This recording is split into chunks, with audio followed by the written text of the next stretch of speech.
Alright, what's up mga brody? Galing tayo Shipa at may kinuha lang ako na ito, nakalimutan ko kasing kunin nung nakaraan, yung cup, tsaka yung sticker, then yung Shipa t-shirt natin mga brody. May pa-drinks pa si mama, thank you po. Thank you Shipa, maraming salamat. Ganyan mag-alaga si Shipa mga brody. Meron tayong bagong sponsor, pero bago lahat, maraming salamat Shipa Tires sa juice. Thank you.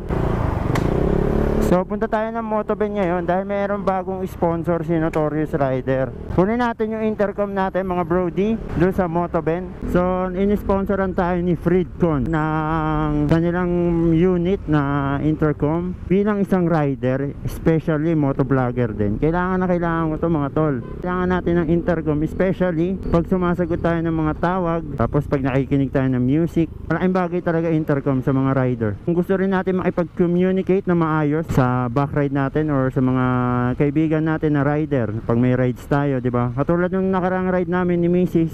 Medyo hindi nyo siya marinig, yung boses niya hindi nyo marinig kasi wala kaming intercom. Kung ano lang yung masagap ng mic ng GoPro ko, dun, yun lang, kung ano lang yung maririnig nyo, mahina. Di kagaya pag may intercom, pwede nyo na siyang marinig. Yun yung kagandahan pag may intercom. Tapos pagka may rides tayo ng mga tropa, syempre yung iba naka-intercom sila, pwede tayong kumonek, no, pag nagra-ride tayo. Mga brody, no, maraming salamat sa suporta nyo sa akin, no. Kung wala naman kayo, hindi naman tayo mapapansin ni Freedcon mga tol. So maraming salamat sa suporta nyo. Bala ko rin sumali ng mga event like endurance. So kailangan ko ng intercom. 11 pa yung bukas nila mga brody. Ano pa lang, 10:38. Tambay na lang tayo sa gilid. Dito na tayo mga tol. Ayun, Motoben, sarado pa eh. Maya na.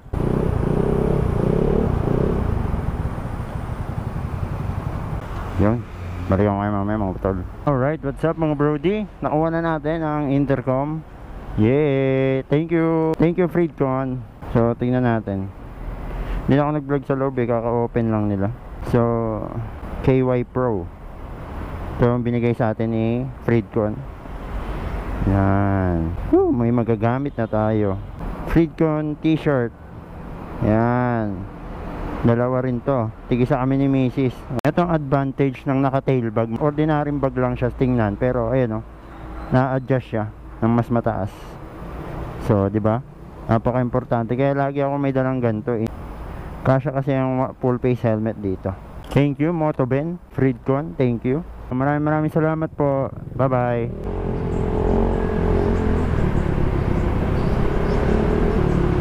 Dito lang yan sa Del Monte Avenue mga brody. Dalawa yung intercom na binigay sa atin, KY Pro. Maraming salamat po.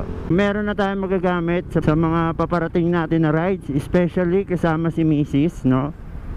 So hindi na kami magsisigawan. Ay, ano ba? So pag nag-away na rin kami, di ba? Rinig nyo na rin. Tay, meron pala akong barya dito. Yan lang po, pasensya na. Very thankful ako na maging part ng Freedcon Motovloggers. Parang kailan lang.